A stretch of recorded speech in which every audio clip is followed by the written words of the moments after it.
Total Recall, My Unbelievably True Life Story, by Arnold Schwarzenegger. Introduction. He was sitting in a hotel room in Miami, a world away from the tiny Austrian village where he grew up. He was 21 years old, and just the night before, he had suffered the most humiliating defeat of his life. He had come to America, the land he had dreamed of since he was a boy, to conquer. He was supposed to be the new sensation, the giant with unpronounceable name and unbelievable muscles. But instead, he had lost. He had lost the Mr. Universe competition to a man 50 pounds lighter than him.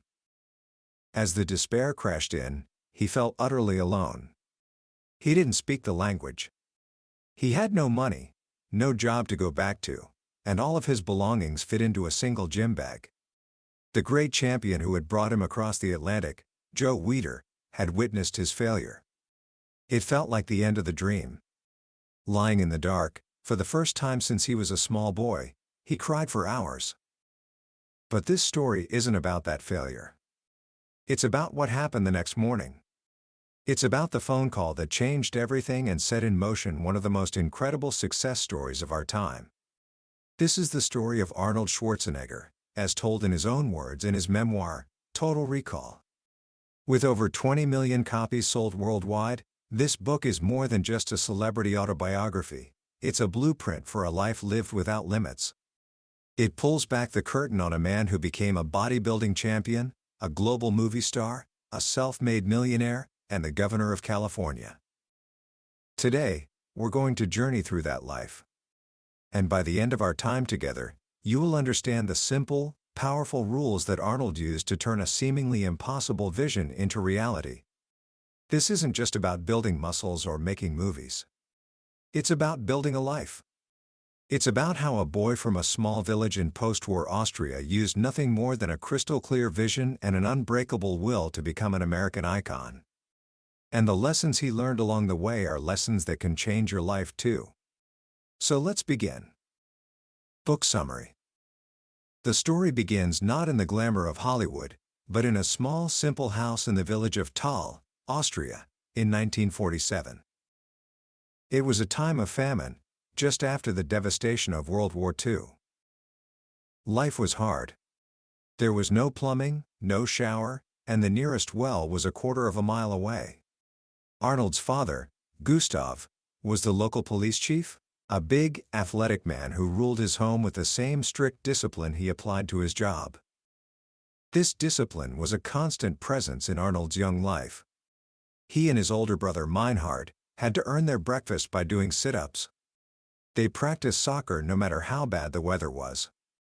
After a family outing on a Sunday, they were required to write a 10-page report on their activities, which their father would return covered in red ink, correcting every mistake. This was a world of tough love, where praise was scarce and there was always room for improvement. His father could be generous and affectionate, but there was also a darker side. Once a week, Gustav would come home drunk, and the house would fill with his rage and shouting. Arnold grew up among men who felt like a generation of losers. They had fought in World War II and lost. His own father had served in the German army, was wounded at the Battle of Leningrad, and was trapped under rubble for 3 days. These men came home to a land in ruins, filled with bitterness and fear they were never allowed to talk about. Instead, they channeled their pain into discipline and, often, anger. For many, this kind of upbringing would have been crippling. But for Arnold, it had the opposite effect. He didn't break, he became driven. He said later that his father's harshness was the fuel for the fire in his belly. It didn't make him want to shrink, it made him want to escape. He wanted to be special. He wanted to be seen. And somehow, an idea took root in his mind, a vision so clear it felt like a revelation: America. He wasn't sure where it came from. Maybe it was the grainy documentaries he saw in school, showing impossibly large American cities and highways. Maybe it was the newsreels he watched at the non-stop kino in the nearby city of Graz, where he saw images of Elvis Presley, streamlined cars, and movie stars.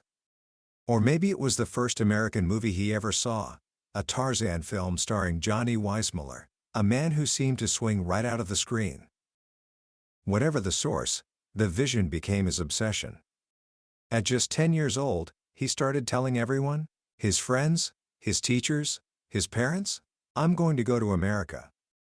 The other kids thought he was weird, but he didn't care. The thought wasn't just a dream, it was a plan.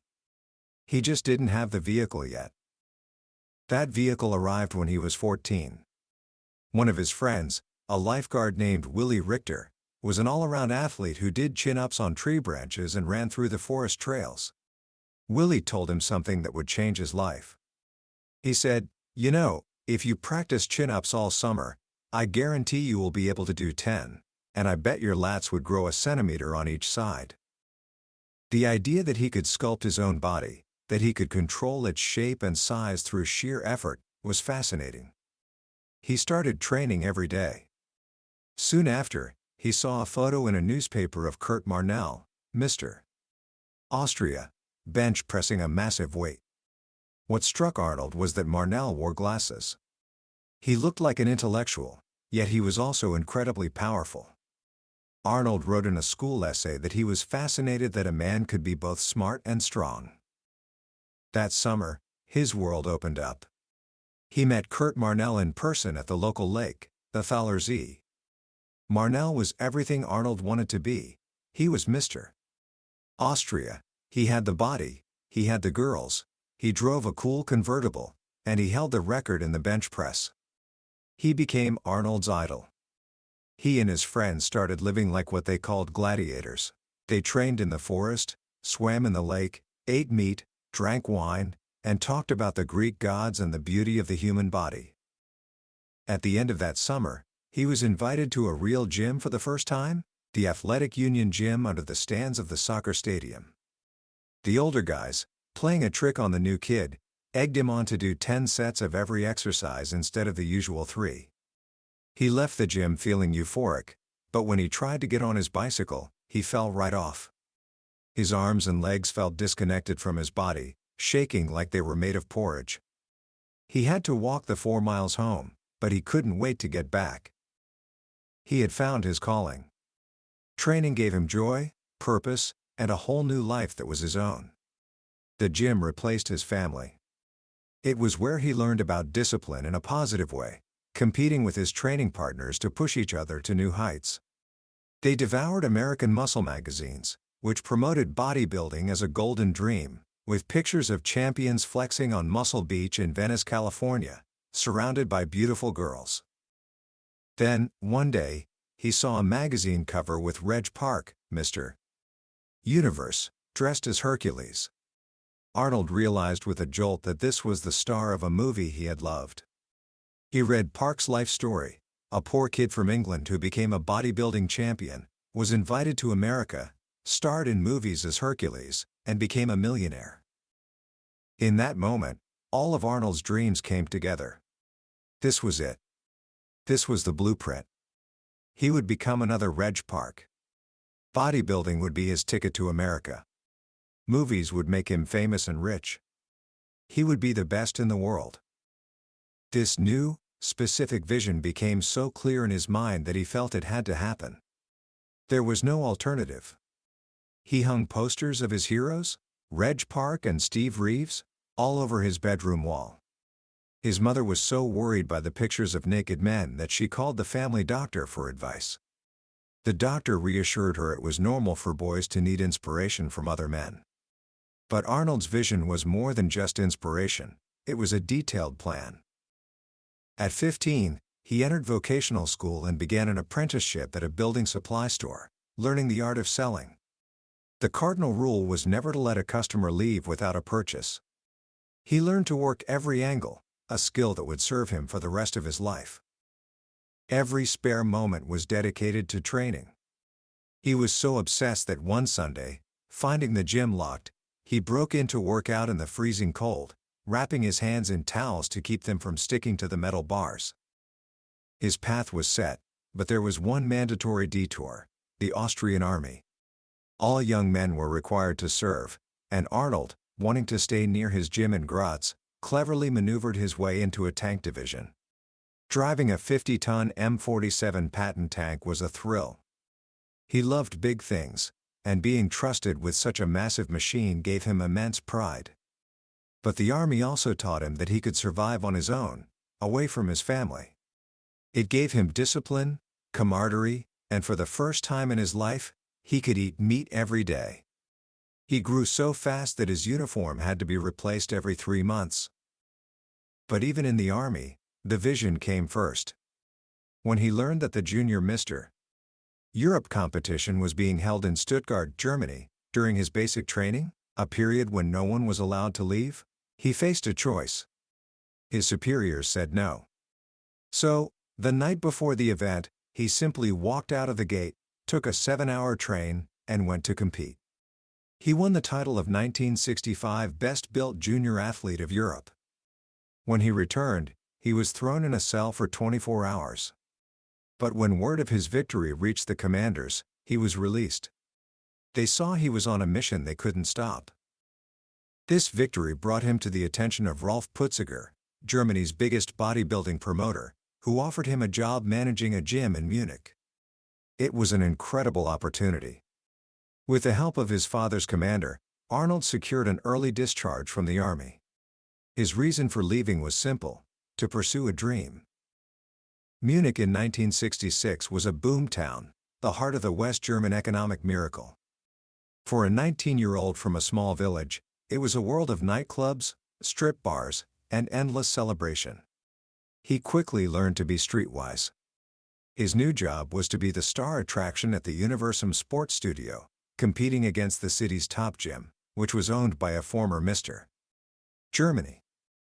He converted a storeroom in the gym into his bedroom and dedicated himself to training with an intensity that amazed everyone. Because he was busy helping customers during the day, he adopted a split workout routine, 2 hours before work and 2 hours in the evening. Often, he'd add a third session at lunchtime to blast a weak body part, like his calves. Here, he found his greatest training partner and lifelong friend, Franco Columbu. Franco was an Italian from Sardinia, a former shepherd and amateur boxer who had come to Germany to work in construction. He was a powerlifter, and Arnold was a bodybuilder. Their skills were complementary. Franco was only 5'5", but he was pound for pound one of the strongest men in the world. He shared Arnold's immigrant mentality and insatiable hunger for success. Together, they pushed each other, inventing new techniques to shock the muscle and force it to grow. Their workouts were agonizing, but they knew every painful repetition was a step toward their shared goal: to become Mr. Universe. Within months, Arnold set his sights on the biggest prize in the sport, the Mr. Universe competition in London. It was a brash move for a 19-year-old novice. He didn't expect to win, but he was determined to find out where he stood against the best in the world.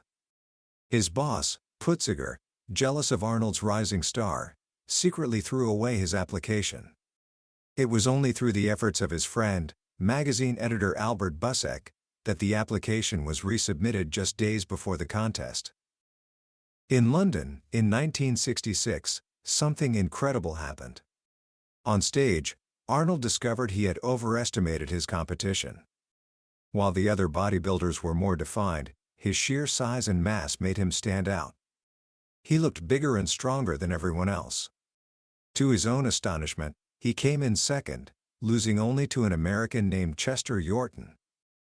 Being the surprise runner-up was a huge victory. It threw him into the spotlight. But as the giddiness wore off, a painful realization hit him. What if he had gone to London intending to win? Would he have prepared better? Would he have won? He had underestimated himself, and he hated the feeling. That day, he made a vow. From that point on, he would never again go to a competition just to compete. He would go to win. He became what he called a total animal. He told himself, "I deserve that pedestal. I own it. Just get out of the fucking way. I'm on a mission." The next year, he returned to London. He had spent months training with an almost fanatical devotion, adding another 10 pounds of solid muscle. He had learned from his loss. He studied posing with his new mentor in England, Wag Bennett, learning to move with the grace of a ballet dancer. He even started using anabolic steroids, which were legal and common among top champions at the time. His rule was simple: leave no stone unturned. In 1967, at the age of 20, he stood on the stage at London's Victoria Palace Theatre and achieved his dream. He became the youngest Mr. Universe ever.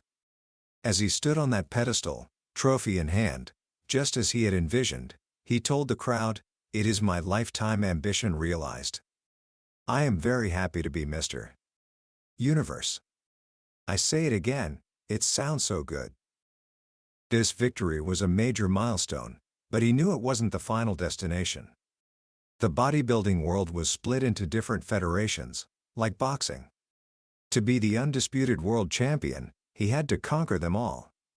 His new goal was to win not just in London, but in America, and to eventually defeat the man who was considered the king of bodybuilding, the reigning Mr. Olympia, Sergio the Myth Oliva. His second Mr. Universe victory in 1968 brought him the invitation he had been waiting for his entire life. A telegram arrived from Joe Weider, the undisputed kingmaker of American bodybuilding. It read, "Congratulations on your victory. You are going to become the greatest bodybuilder of all time."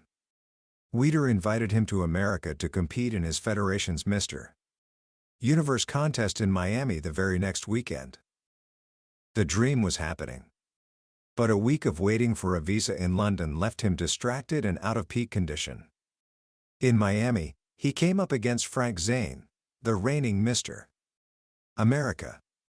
Zane was smaller, but he was perfectly chiseled and had a deep tan that made Arnold look, in his words, as white as a soccer ball.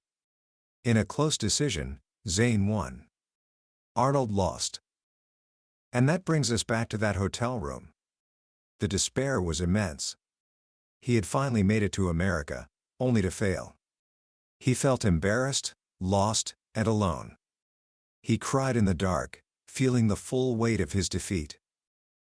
But the next morning, the phone rang. It was Joe Weider. "Arnold," he said, "don't go back to Europe. You need to stay here." Weider offered to pay his way to California, get him an apartment and a car, and cover his living expenses for a full year so he could train to become the undisputed champion of the world. It was a pivotal moment. The night of his loss, Arnold had come to a harsh conclusion. It wasn't just the judging or the bad tan. He had failed himself. He hadn't done everything in his power to prepare. He had thought his momentum from London would carry him. He told himself, "Even though you won the professional Mr. Universe, you are still a fucking amateur." Staying in America, he decided, meant he would never be an amateur again. The real game was about to begin. California in 1968 was a world of its own. It was the height of the hippie movement, free love, and cultural change. Arnold arrived in Los Angeles looking like a refugee, with all his belongings in a gym bag, unable to speak much English, but with a huge smile on his face. The bodybuilding community embraced him instantly. Guys from the gym organized a drive and brought him plates, silverware, and a small black and white TV for his new apartment. It was a level of generosity and friendship he had never seen in Europe. Gold's Gym in Venice became his home. It was a simple, primitive place with concrete floors, but it was where the monsters trained: Olympic champions, professional wrestlers, and the world's best bodybuilders. It was here that he began the relentless work of transforming his body from a rough diamond into a perfectly cut gem. Joe Weider had told him that power and bulk weren't enough. He needed to train for muscle definition. He had to be brutal with himself, focusing on his flaws. His calves, for example, were a weak point. Inspired by Reg Park, who did calf raises with 1,000 pounds, Arnold started training his calves every single day, doing 15 or 20 agonizing sets. To keep himself honest, he cut off all his sweatpants at the knees, so everyone in the gym could see his weakness and his progress. Life was a whirlwind of training, learning English at Santa Monica College, and starting his first businesses. He launched a mail-order business from his apartment, selling booklets on his training techniques. He and Franco started a bricklaying company, advertising themselves as European bricklayers, experts in marble and stone. They had a whole routine where they would argue in German in front of clients to make it seem like Arnold was getting them a better price, a classic sales tactic that worked every time. They were so successful that after a big earthquake hit the San Fernando Valley in 1971, they were busy around the clock, even recruiting other bodybuilders from the beach to help mix cement. But his primary mission was still bodybuilding. His goal was to defeat Sergio Oliva. He even flew to Chicago for a week to train with Sergio, on a secret reconnaissance mission to study his rival's methods, his diet, and his mindset. He knew that sports were not just physical, but psychological warfare. In 1969, at the Mr. Olympia contest in New York, he faced Sergio for the first time. Backstage, as they were warming up, Sergio casually lifted a shoulder and spread out the biggest lat muscle Arnold had ever seen. It was like a giant manta ray, blocking out all the light in the hallway. It was a brilliant psych-out. Arnold knew right then that he was going to lose. And he did. But the next year, in 1970, was different. He had spent the year preparing not just his body, but his strategy. He memorized Sergio's entire posing routine from films and planned 3 of his own poses for every one of Sergio's, determined to overwhelm him. Just 2 weeks before the Mr. Olympia, he went head-to-head with Sergio at a different competition, Mr. World, in Columbus, Ohio. In a surprise victory, Arnold won. He had broken Sergio's aura of invincibility. When they met for the Mr. Olympia showdown in New York, the crowd was electric, chanting, "Arnold, Arnold," and "Sergio, Sergio." In the final pose down, Arnold executed his plan, hitting 3 poses for every one of Sergio's. The crowd went wild. Exhausted, near the end, Arnold had a flash of inspiration. He turned to Sergio and said, "I've had it. I think those guys ought to know now." Sergio, thinking the pose down was over, agreed and walked off one side of the stage. Arnold started to walk off the other, but then he stopped, turned back, and hit another powerful pose, shrugging as if to say, "Where'd he go?" The crowd roared. Sergio, confused, came back on stage, but the moment was lost. The psychological battle was over. The judges declared Arnold the new Mr. Olympia. He had finally reached the top of the mountain. He would go on to win the title a record 7 times. With his bodybuilding goals achieved, he turned his full attention to the next phase of his vision, movies. His first film, Hercules in New York, made when he first arrived in America, was a low-budget comedy that was so bad his thick Austrian accent had to be dubbed over. It was a start, but he was aiming much higher. His real breakthrough came from an unexpected source. 2 writer-photographers, Charles Gaines and George Butler, were working on a book about the subculture of bodybuilding. The book, Pumping Iron, became a surprise bestseller, and they decided to make a documentary film about the 1975 Mr. Olympia contest. They convinced Arnold to come out of retirement to compete one last time, making him the star of the film. The movie Pumping Iron was a phenomenon. It humanized bodybuilding and turned Arnold from a niche sports figure into a charismatic, witty, and fascinating personality. The film showcased his now famous comparison of the muscle pump to an orgasm, his psychological tactics against his rivals, and his sheer joy for the sport. It made him a star beyond the bodybuilding world. This led to his role in the 1976 film Stay Hungry, directed by Bob Rafelson, who had made 5 Easy Pieces with Jack Nicholson. For the role, Rafelson demanded that Arnold lose 30 pounds of muscle to look less overwhelming on screen. It was a difficult choice, forcing him to let go of his identity as the world's most muscular man, but it was a clear signal that he was serious about acting. His performance earned him a Golden Globe for Best Acting Debut. He was on his way, but finding the right roles was a challenge. Agents told him his body was too big, his accent was too thick, and his name was too long. He was offered parts as bouncers, Nazi officers, and wrestlers, but he turned them all down. He believed he was born to be a leading man, and he refused to settle for anything less. His belief paid off when he was cast as Conan the Barbarian. The producer, Dino De Laurentiis, initially hated him, but the director, John Milius, insisted, "If we didn't have Schwarzenegger, we would have to build one." The movie was an epic, violent, and visually stunning fantasy that became a massive international hit. It established Arnold as a new kind of action hero. The training for Conan was as intense as any bodybuilding competition. He spent months learning broadsword combat, martial arts, and horseback riding.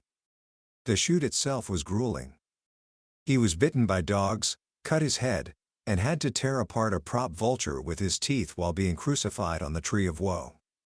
But the hard work created an authentic, powerful performance that made him a global superstar. If Conan made him a star, his next major film made him an icon. In 1983, a young director named James Cameron approached him about a low-budget sci-fi film called The Terminator. The studio wanted O.J. Simpson to play the killer robot and Arnold to play the hero, Kyle Reese. But as Arnold discussed the script, he became obsessed with the Terminator character. He told Cameron how a machine would move, how it wouldn't blink when it shot a gun, how it would have no emotion whatsoever. Cameron was so impressed that he said, "Why don't you play the Terminator?" Arnold was hesitant. It was a villain role with only 18 lines of dialogue. He worried it would be a step backward. But Cameron convinced him that the character could be a new kind of heroic figure, unstoppable, powerful, and unforgettable. The role required a new kind of discipline. He spent weeks at the shooting range, practicing with an arsenal of weapons until he could handle them without blinking. He learned to field strip them blindfolded. The result was one of the most memorable characters in film history. The line "I'll be back," which he initially argued against because he thought "I will be back" sounded more machine-like, became his signature catchphrase. The Terminator was a surprise smash hit, and it launched Arnold into the stratosphere. He had successfully turned his supposed liabilities, his accent, his physique, his unusual name, into his greatest assets. He became the biggest action star in the world, with a string of hits like Commando, Predator, and Total Recall. He commanded salaries that eventually reached over $20 million per film. But he didn't want to be pigeonholed. He had always seen the humor in life, and he dreamed of doing comedy. He found a mentor in the legendary comedian Milton Berle, who taught him about timing and delivering a joke. His chance came when he teamed up with director Ivan Reitman and actor Danny DeVito for the 1988 film Twins. The idea of the physically perfect Arnold and the short, scrappy DeVito as twins born from a genetic experiment was a brilliant comedic concept. The movie was a massive risk. Instead of taking their usual multi-million-dollar salaries, Arnold, DeVito, and Reitman made a groundbreaking deal with the studio. They worked for free, in exchange for a large percentage of the film's total income. The gamble paid off enormously. Twins was a huge hit, and Arnold made more money from it than from any of his action films. He had successfully reinvented himself again, proving he could be a box office draw in both action and comedy. While his career was reaching new heights, his personal life was also transforming. In 1977, at a celebrity tennis tournament, he met Maria Shriver. She was a journalist, a member of the legendary Kennedy family, and a woman with a personality as forceful and ambitious as his own. He had finally met someone, he said, whose world was as big as his. Their relationship was a fascinating blend of two very different worlds, Hollywood and politics, Republican and Democrat. Maria's family, particularly her parents, Eunice and Sergeant Shriver, were deeply committed to public service. They founded the Special Olympics and the Peace Corps. They challenged Arnold to think beyond his own success and use his fame to help others. He took their challenge to heart. He became a global ambassador for the Special Olympics. And in 1990, President George H.W. Bush appointed him chairman of the President's Council on Physical Fitness and Sports. He embarked on a personal crusade, traveling to all 50 states to promote fitness in schools. This work ignited a new passion in him. He saw the problems facing the country, particularly the challenges facing children in inner cities. He founded the Inner City Games, an organization dedicated to providing after-school programs for kids to keep them safe and engaged. For years, people had joked about Conan the Republican running for office. The idea had been planted in his mind by President Richard Nixon himself, who told him after a speech, "You must run for governor of California." But Arnold was focused on his movie career and his family. He and Maria married in 1986 and had 4 children. But by the early 2000s, California was in crisis. There were rolling blackouts, a massive budget deficit, and a sense of paralysis in the state capital. A grassroots movement began to recall the sitting governor, Gray Davis. Arnold saw his state becoming a laughingstock, and he felt a powerful urge to step in and fix it. But the decision was agonizing. Maria, having grown up in the harsh spotlight of politics and having lost 2 uncles to assassination, was terrified. "Don't do this to me," she begged him, trembling and crying. He was torn. He knew he couldn't run without her support. He told her the family came first. But in the end, it was Maria who gave him the green light. The night before he was scheduled to announce his decision on The Tonight Show, she left 2 speeches under his bathroom door. One was an endorsement for another candidate. The other was an announcement of his own candidacy. She was leaving the final choice to him. On August 6, 2003, he walked onto Jay Leno's stage and told the world he was running for governor. It was a chaotic 2-month campaign, a political circus with 135 candidates on the ballot. But Arnold's message of cleaning house and bringing people together resonated with voters. In October 2003, he was elected the 38th governor of California in a historic recall election. He came into office facing a massive budget deficit and a dysfunctional political system. He called himself the Governator and promised to be a post-partisan leader who would work with both Democrats and Republicans. His first year was a string of successes.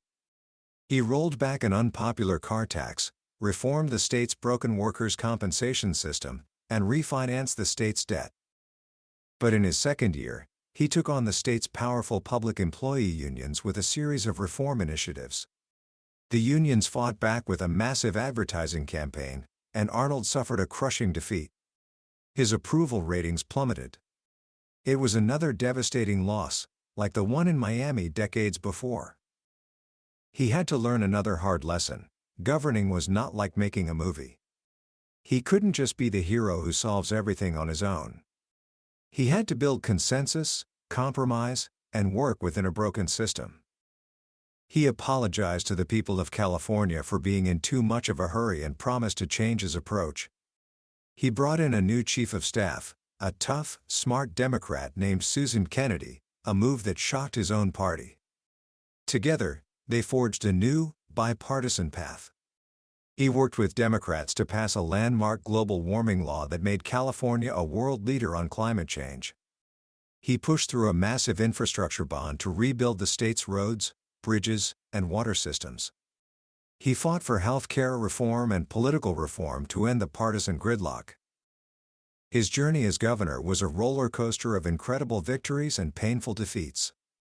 But through it all, he never lost his optimism or his belief in the power of action. This incredible life, however, was not without its deep shadows. In 2011, just after leaving office, his world was turned upside down when a secret he had kept for over a decade was revealed. He admitted to fathering a child with his family's housekeeper 14 years earlier. The revelation led to his separation from Maria and a painful public reckoning. In his book, he takes full responsibility for his actions. "I understand and deserve the feelings of anger and disappointment among my friends and family," he wrote. "There are no excuses and I take full responsibility for the hurt I have caused. It was a devastating mistake that fractured his family and tarnished his image." And yet, the story of Arnold Schwarzenegger has always been one of comebacks. It's the story of a man who believes in constant reinvention, in learning from his failures, and in always moving forward. Commentary. So, what do we take away from this unbelievable life story? It's easy to look at Arnold Schwarzenegger and see a man who seems larger than life, someone whose success is so extreme that it feels out of reach for the rest of us. But if you look closer, beneath the muscles and the movie stardom, you find a set of simple, powerful principles that anyone can apply. The first and most important lesson is the power of a clear and unshakable vision. From the time he was a boy in a tiny Austrian village, Arnold saw his future. He didn't just hope for it, he visualized it in minute detail. He saw himself in America, on a bodybuilding stage, on a movie screen. This vision wasn't just a daydream, it was a compass that guided every decision he made. When he had to choose between staying in the army or going to Munich, the choice was easy because Munich was a step toward the vision. When he had to decide whether to play a villain in the Terminator, he chose the role that he believed would make him a more memorable star, advancing the vision. Most people drift through life, waiting for opportunities to appear. Arnold shows us that you have to create your own opportunities by first creating a clear picture of where you want to go. The second lesson is the mantra that defines his entire life: reps, reps, reps. He understood that there are no shortcuts to excellence. Whether it was building his body, learning his lines, delivering a speech, or negotiating a budget, he believed in the power of relentless practice. He rehearsed his bodybuilding poses thousands of times. He practiced his one-liners for movies until they were second nature. He even rehearsed his inaugural address as governor over and over. This tells us that talent is not enough. Success is built on the foundation of disciplined, consistent work. It's about showing up every day and doing the repetitions, even when it's boring, even when it's painful. And finally, there's his incredible ability to turn liabilities into assets. His accent, his body, his name, agents told him these were all obstacles to a career in Hollywood. But he didn't try to hide them. He leaned into them. He made them his trademark. He became the action hero with the accent, the man whose physique was so unique they couldn't find a stunt double. This is a profound lesson for anyone who feels they don't fit the mold. Instead of trying to be like everyone else, embrace what makes you different. Your greatest perceived weaknesses can become your greatest strengths. So, here are a few things you can do right now to apply these lessons. First, take some time today to think about your own vision. Not just what you want to do, but who you want to become. Write it down. Make it as clear and detailed as possible. Don't worry about how you'll get there yet. Just create the destination. Second, pick one skill that is essential to that vision, and commit to doing the reps. Whether it's reading for 30 minutes a day, practicing a musical instrument for 15 minutes, or going for a run, just start building the habit of consistent practice. And third, identify one thing about yourself that you might see as a liability, and ask yourself, how could this become my strength? How can I use what makes me different to my advantage? The life of Arnold Schwarzenegger is a testament to the power of the human will. It's a story of turning dreams into reality through vision, hard work, and an unshakable belief in oneself. It's a reminder that no matter where you start, you have the power to sculpt your own destiny. That was a summary of Total Recall by Arnold Schwarzenegger. We've certainly covered the major peaks and valleys today, but I have to be honest with you. A summary is like looking at a postcard of the Grand Canyon. You get the idea, but you miss the breathtaking scale of it all. The real power of this book is in the details, the smaller stories, and the quiet reflections that happen between the major events. This summary is meant to be a guide, to help you see if this journey is one you want to take for yourself.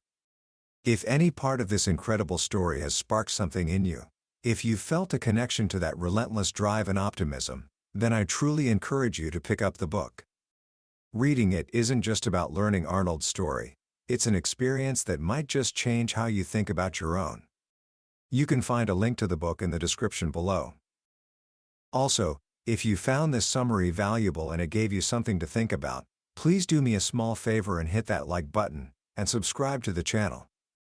It lets me know that this work is making a difference, and it ensures you won't miss our next deep dive into another life-changing book from the billionaire's bookshelf.